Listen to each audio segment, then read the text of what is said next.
Good morning বন্ধুরা। তো আজকে সকাল সকাল আমরা আমাদের ফার্মে চলে এসেছি। আর ফার্মের পাশেই আমার পুকুর, আপনারা সবাই জানেন। আর আমার আজকে অর্ডার ছিল বেশ কিছু মাছের। তো এই অর্ডারগুলো আমার ডেলিভারি হয়েছে আমার কাছে। আর এর মধ্যে উল্লেখযোগ্য যেটা ছিল সেটা হচ্ছে জাপানি পুঁটি। জাপানি পুঁটি এত অ্যাক্টিভ এবং এত ভালো মাছ, এত দূর থেকে আসার পরেও আমার এই মাছটা নৈহাটি থেকে এসেছে। আসার পরেও যে এত সুন্দর আছে, তো সেটা সত্যিই একটা আশ্চর্যকর ব্যাপার। তো আমি এই দাদার থেকে মাছ অনেকই অর্ডার করেছি, কারণ আপনি আপনারা আমার আগের ভিডিও দেখেছেন, তারা দেখেছেন যে এনার কাছ থেকে আমি রূপচাঁদ নিয়েছি এবং কিছু চিতল মাছও আমি ছেড়েছিলাম এর কাছ থেকেই, এই দাদার কাছ থেকে। আর অতি যত্ন সহকারে নিয়ে আসে, আর নিজের গাড়ি আছে, সো সেই গাড়ি করেই নৈহাটি থেকে মাছগুলো নিয়ে এসে আমাদেরকে ডেলিভারি করে। আর এই যে দেখতে পাচ্ছেন, এটা যে সোনালি রঙের যে মাছটা, এটা অনেক বিভিন্ন জায়গায় বিভিন্ন নাম রয়েছে। তো মূলত এটাকে আমাদের এখানে সোনালি রুই বা টাইগার ফিশ নামে আমরা জেনে থাকি। আর এটা প্রচুর বড় সাইজ হয়। আর এই যে দাদা চিতলও এনেছিল, তো সেই চিতল মাছে আমাদের দেখাচ্ছিল যে দেখুন চিতল মাছের কোয়ালিটি কেমন। তো সোনালি রুইটা আমার এই পুকুরটায় মূলত ছাড়ার একটা কারণ হলো যে আমার পুকুরে প্রাকৃতিক খাবার অনেক তৈরি হয়। তো এই সোনালি রুই মেনলি পুকুরে ভেসে থাকা খাবার খায়, আর যাতে আপনার পুকুরের ওপর পরিষ্কার থাকে আর পুকুরে আবর্জনা কম হয়। তো সেই জন্যেই সোনালি রুই আমরা ছাড়বো পুকুরে আজকে। আর তার সাথে আমার ছিল এই জাপানি পুঁটি এবং আমেরিকান রুই যেটা। আর দেখতে পাচ্ছেন আপনি যে আমাদের এবার মাছ বাছা শুরু হবে।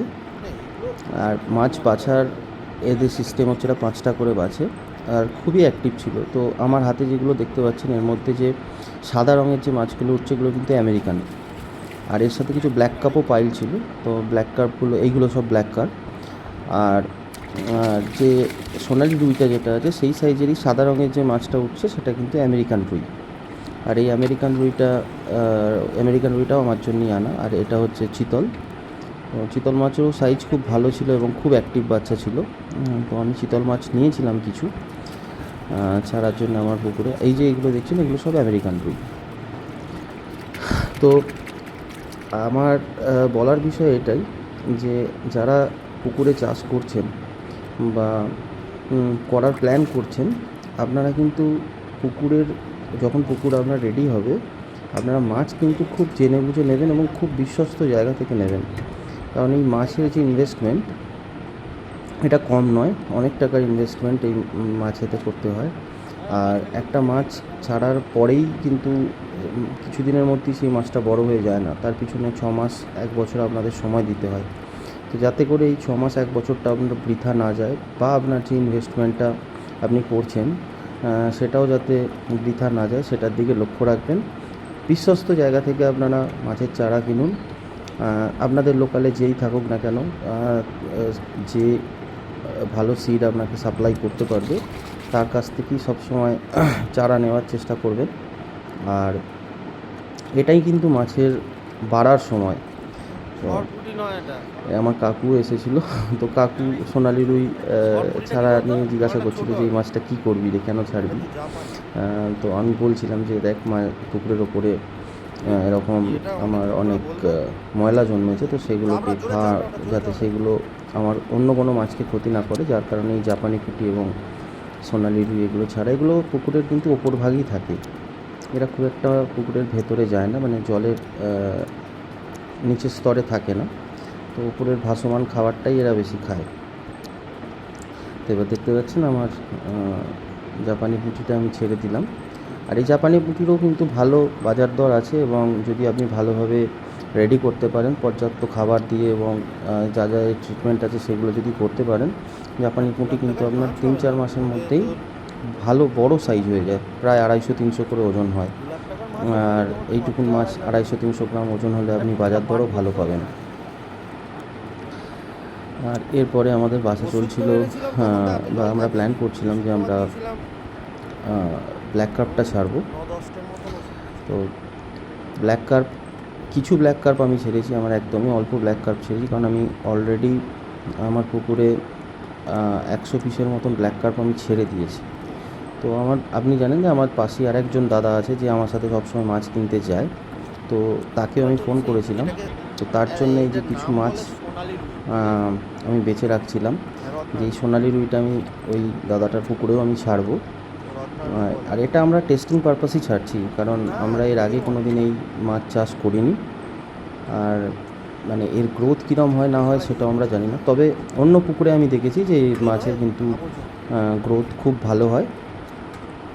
আর এই মাছ খুব সুন্দর, মানে যদি খাবার পর্যাপ্ত পরিমাণে থাকে, এই 1 বছরে আপনার 4 কেজি 3 কেজি 4 কেজি সাইজেরও হয়েছে, আমি দেখেছি সেটা। তো এই ব্ল্যাক কার্পগুলো এই গুণে আলাদা রাখছিলো। তো বেশিরভাগ ব্ল্যাক কার্প যা আছে এটা অন্য অর্ডারের মাল, তো সেটা আলাদা করেই দাদা রেখে দিচ্ছিলো সেখানে নিয়ে যাওয়ার জন্য। আর এই যে সোনালিটা দেখছেন এবং আমেরিকানটা যেটা দেখছেন, তো এটা আমরা আমাদের পুকুরে ছাড়বো। আর ইতিমধ্যেই আমি আমার ওই দাদাটাকে ফোন করেছিলাম যে এই রকম কিছু ভালো মাছ রয়েছে, যদি সে ছাড়ে তাহলে যেন আমার ফার্মে আসে বা আমার পুকুরে আসে। আর চিতলগুলোকে আমরা এখানে আলাদা করছিলাম। আর খুবই অ্যাক্টিভ বাচ্চা ছিল চিতলটা, মানে আমরা যেরকম নিয়েছিলাম প্রায় সেরকমই অ্যাক্টিভ বাচ্চা ছিল। আর এতটা জার্নি করে এরা আসে, তো একটু তো এরা ট্রেসে থাকি, তো ট্রেস ক্লিয়ার করার জন্য কৃত্রিমভাবে যেরকম প্রসেস থাকে অক্সিজেন দিয়ে এদেরকে পুকুরে রিলিজ করা হয়। তো আপনারা দেখতে পাচ্ছেন এখন এই ব্ল্যাক কার্পগুলো আমার খুব ভালো লেগেছিলো, কারণ ব্ল্যাক কার্পটা মানে আমরা যেরকম ব্ল্যাক কার্প ছেড়েছিলাম তার থেকেও বড় সাইজ ছিল এবং খুবই অ্যাক্টিভ বাচ্চা ছিল। আর সোনালি রুইটাও খুবই ভালো ছিল। সোনালি রুইটাও এমন নয় যে সোনালি রুইটা খুব ট্রেস খেয়েছিল। তো আমরা সব আলাদা করছিলাম। আর আপনি দেখতে পাচ্ছেন যে দাদা যে থালায় তুলেছে, তো কতটা অ্যাক্টিভ বাচ্চা এটা। আর এখানে একটু দর কষাকষি হচ্ছিল আমাদের মধ্যে, কারণ দামটা সত্যি একটু হাই ছিল, কারণ এখন কিছু করার নেই, এখন জল বেশি। আর আপনি যদি অরিজিনাল যে কোনো সিড নিতে চান, পোনা মাছের পোনা, তো পুকুরে জল বেশি থাকলে লোকাল থেকে আপনি মাছ পাবেনই না, এটা ধরে রাখতে হবে। কারণ এখন বর্ষাকাল আর সব পুকুরই প্রায় ভর্তি হয়ে আছে জলে, তো জাল দিলেও যে আপনি আপনার মনের মতন মাছ পাবেন সেটা কিন্তু ভাবা ভুল। আচ্ছা, আমাদের সোনালি রুইটা এবং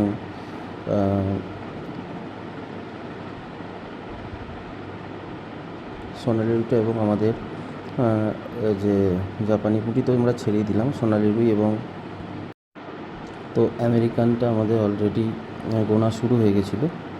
আর বলতে বলতে আমার ওই দাদাও এসে গেছে, তো যার জন্যে এই আমরা আলাদা বালতিতে একটা জল করে নিয়েছিলাম।